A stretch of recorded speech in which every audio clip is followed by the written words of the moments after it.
What's up, you guys? Big Bob, your host on Tales of the King. Today I'm in Ontario, California.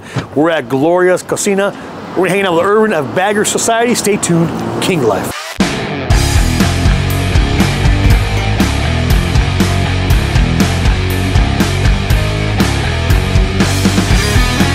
All right, guys, so we're just leaving Gloria's cantina right here in Ontario, California. I'm with Irving of Bagger Society and Jasmin.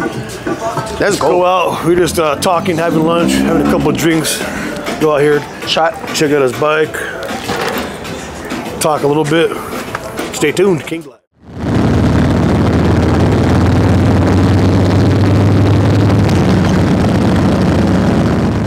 All right, guys. So what's up, everyone? Big Bob here, Tales of a King. I'm here with Irving of Bagger Society on Instagram, YouTube, TikTok. We're about to make an OnlyFans girl. Bagger Society. We just got done with some lunch, having some drinks. So tell us a little bit about your bike before you. You know what? No, how about this? How did you get into riding? So, how I got into riding was, we were with my buddy and his family in Pismo Beach, and his brother-in-law let me borrow their dirt bike, and I just started riding over there. So then I rode in Pismo Beach. Fell in love with the bike, even though that shit kept turning off. So I had to pick it up, kickstart it, ride. So then when I left Pismo Beach, I told myself, I was like, I need to get a street bike. And it was something that I wanted to do before, but it just never happened. You know, my mom and my dad are super strict. So following weekend, my parents left to Fresno.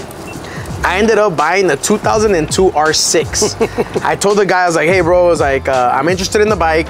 I only got 2,000 bucks for it. And he's like, nah, man, I'm asking 3,000. I'm like, okay, cool. You know, it's not for me then. He called me later and said, hey, bro, come pick up the bike. So I told him, I was like, look, I don't know how to ride. Can you come drop it off at my house? And then I'll take you home. Wait, so you, what's the word? Went back and forth and you... I pretty much lowballed the guy. And you didn't know how to ride it back and he still... I didn't know how to ride or anything. So I knew I wanted to ride. So then he took it to my house. I told him, leave it on top of my driveway and I'll take you home. Took him home and I asked him, like, hey bro, like, what do you recommend for me to learn how to ride? And I knew how to drive stick shift. I've had over 60 cars, so I knew how to drive stick shift. Concept is pretty much the same thing. So then he dropped it off, and then little by little I started riding throughout the weekend. My mom shows up from Fresno with my dad, and I'm like, look what I bought, you know? So that's pretty much it. Like, I knew I wanted to ride so bad. It was like 2014, 2015. And I told the guys, like, just come drop it off, man. So then I rode that. It was fun. I sold that, and then I ended up asking my mom to borrow 500 bucks because I was $500 short from buying a 2002 CBR 954. Nice. So I buy that. I almost killed myself because that shit's fast. I sold it. I ended up buying a 2016 R6. Got hit on that. Fixed the bike up, sold it. And then one of my buddies, Danny, he had a white Street Glide. And he pretty much said, you know, he asked me one day to take it to his mom's house or something. So I remember riding and I was like, you know what, I'm gonna get one. Sure enough, like 2-3 months later, we ended up going to, at that time there was a Harley Davidson dealership over there in off of Princeton on the 118 over there by like Moore Park. Oh damn, way out there. Yeah, so that's where, you know, we went. They told me like, hey, you know, look at the bikes. I wasn't really interested in buying anything because I was like dead broke. So then I ended up getting some numbers for a used bike, a 2016 in denim gray. And the guy pretty much said like, well, I could give you the same price for this bike for a new one. I'm like, which one is it? He's like, it's behind you. I turn around, I see this thing. And I was like, you know what? I don't even know how much it was, but I just shook his hand. I was like, fuck it, let's just take it.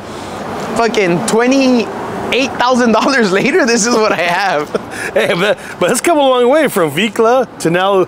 So now, yeah, it's performance, but it's more functional than anything. So right. I did have a Vikla style Street Glide because that's what people introduced me to, you know? I mean, but even when you had a Vikla style, that was clean as well. Yeah, so when I had a Vikla, I had factory 47 crash bars, the handlebars, I had 36-inch pipes. the spoke wheels. So it was done up. You know, I love the loud sound system that I have. But then I started getting introduced to the whole performance scene, performance bagger, whatever it's called. But all because my homie Brody was gonna change his bike up to a performance. So he asked me to look for some parts for him. Once I started looking parts for him, I was like, you know what, I should do shit to my bike. And sure enough, like from one day to another, I just changed up everything. Got short bags. I did the suspension. I have T-bars. The LP6 Baja design in the front. La Pera sponsored me with the seat. And yeah, it's been good so far, you know. I did almost die last year, but you know, I fixed it up and then we're here, you know, a year later.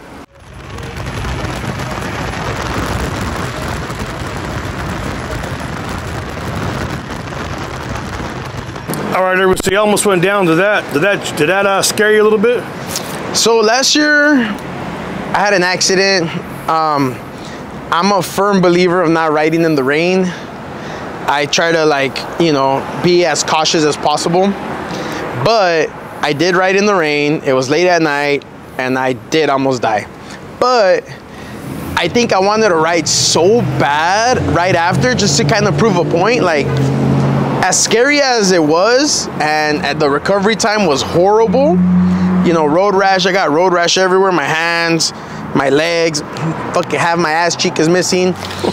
But as scary as that was, like, I knew that even though I was like pretty much like limping and I could barely walk and stuff, I fixed the bike up and I said, you know what, this ain't it. Like, I'm still here, I'm about that bike life, and pretty much that was it. I got back on the bike, rode, you know, local. I'm not gonna lie though, it is a little intimidating to get back on. It's a little scary. You're good now though. I mean, you got over that fear, or? No, not yet. Oh, really? No, not yet. Like, I think that's really gonna haunt me because I experienced what it feels like to go down. For sure. I never want to feel that ever again. But it's always on the back of my mind, like, fuck, you know, like, you're supposed to ride super confident, which I do. Right. I ride super confident, you know, do my thing. But at the end of the day, it's like, fuck, the possibility of going down is there. So, you know, all I knew is, like, I need a ride. And I ended up, like, fixing the bike, and then, like, a few months later, took off to Sturgis. Hell yeah. You know, I had a near-death experience where I said, you know what, when I got my bike, I wanted to do Sturgis. And fixed it up for Sturgis, and luckily the time permitted for me to ride with my homie Enrico. And even on the ride there, like, we caught a little rain and I had PTSD. I was like, fuck, like, please don't fucking fall out here. Like, you know, like, I try to stay away from the rain. I know people are like, oh, real bikers ride in the rain. Fuck that. I don't care to be a real biker. Right. I just like to ride and be safe, you know? Obviously that day I wasn't planning on going down, but I did go against everything that I ever said, like, don't ride in the rain, be cautious. My bike's tuned. I had a tune where pretty much the acceleration was, you know, pretty much tweaked. Right. So the back tire was spinning faster than it should have in the rain. But yeah, it's still scary every day. Everybody knows, like, the moment you put your leg over this thing, you know what the consequences can be. And for me, it's, you know, it's been tough for the past year, but every day I get on it and it's my freedom, you know, it's my little getaway from life. So I'm never gonna stop riding. You know, I told my girl, I was like, the day I'm gonna stop riding is the day I'm no longer here on earth. So until then, even if I ride a little scared sometimes, I'm never gonna stop riding. Yeah, I'm gonna be on it. So now with you got a big following, you got YouTube, you got your social media platforms. Almost OnlyFans. Almost OnlyFans. AOF. The OF. The little blue page girl. What? Do you have a purpose or a meaning, or are you just about riding, having a good time? You don't give a fuck what anyone says, what anyone does. This is what you do, and this is what you're going to showcase? So when I started this, it started as a repost page, right? I used to like the idea of reposting people's bikes, doing all that stuff. And pretty much, I just said, like, you know what? I went from repost page to now I literally post whatever the hell I want, you know? I made a name for myself in the bike scene. I have a bunch of followers, a lot of people that I actually interact with.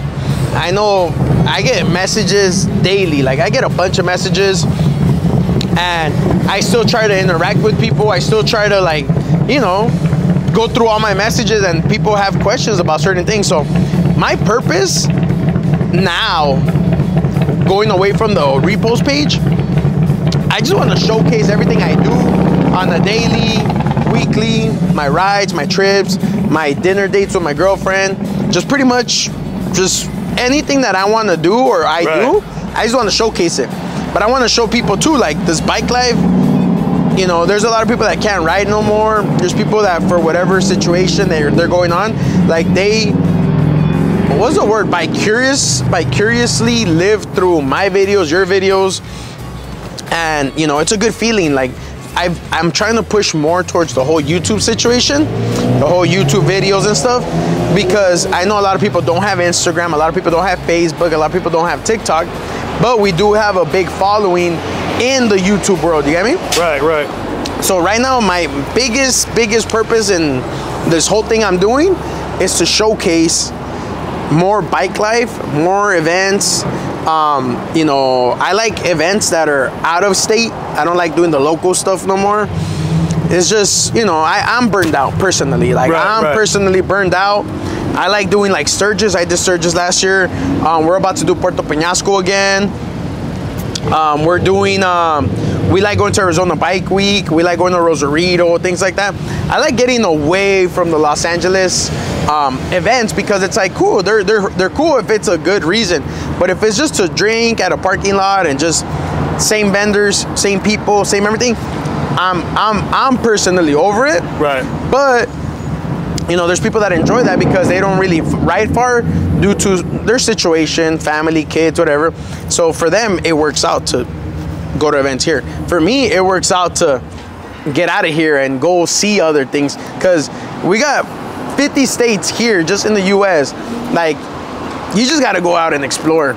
Seriously, like, you just got to get out, do your thing, and, you know, go sightsee, go do other stuff. Like, I got tired of seeing the same people over and over, so that's where I'm at. And that's the thing I mentioned before is you got, and it doesn't have to be, say, a Sturgis or something. There's events going on in New Mexico that may not be to that magnitude, but they're huge events, and they're huge. It's something different than, like you said, just the norm of being around here in LA or Ontario, whatever it may be. Yeah. Well, last year we went to Chicago. Yeah. And we ended up seeing something start from nothing. You get me? Like, you know, with Hugo and his crew, like, they started something they believed in because they like to support the community. So their event was super successful. This year, unfortunately, I couldn't go, and I wanted to see what it was like. And I think they even doubled from last year. Yeah. And it's only going to keep growing and growing. So things like that, Chicago, like you said, New Mexico, you've gotten to Colorado. So you have all these events, like cross country, that you really have to get out and enjoy, you know? Like, right. Like I said, like, I'm from LA. We've been doing this LA scene for the past years. I've been riding since 2015. I got on my Harley 2017. And, you know, all these years, like, it's the same thing, you know? Like, I want to explore more of the country. I want to go through the back roads. I want to ride far. I want to do a whole, like, around the country type thing. And pretty much, since I have the platform to do it, I want to showcase, you know, where people can't, or at least to motivate them to get out of their city and go ride, because these things are meant to be ridden. Yeah. Get out of your comfort zone. Let's go. Now I'm guilty of it too. I fly a lot, you know, because of what I do, but my goal for next year is to get Big Bob and Moto Poppy experience back on the map. Yeah, so that's one of the things, like, what we were trying to do with that was give you guys two different perspectives of a bike event, right? So, like, or even like a ride. So, like, let's say you guys get Bob's perspective, which is a little bit more like you interview, you have that, like, seriousness. Well, you have me, which is like, I don't give a shit. So I get that shit out of him in the videos, so you guys can see a different side of him, and you guys get to see a different side of me. So that's what we're trying to do. Hopefully this year coming up, we get to do that. We get to travel more. We get to give you guys some like a different perspective to this whole bike life, you know? Like, right. You guys get the perspective from his side, my side, and, you know, go from there. Hell yeah. Let's go get some B-roll. I rode down here, you guys. He made me. I was going to drive. He said, no, you better ride your ass down here. Yeah, see you guys in a little bit. he was trying to fucking drive down here. I'm like, bro, it's such a fucking beautiful day. We met up here at Glorious Cocina in Ontario. Food's good. You know, they got cold beer, and it's halfway because this fool lives in Egypt, and I live in Glendale. All right, we'll catch you guys in a little bit. Let's go. King Life.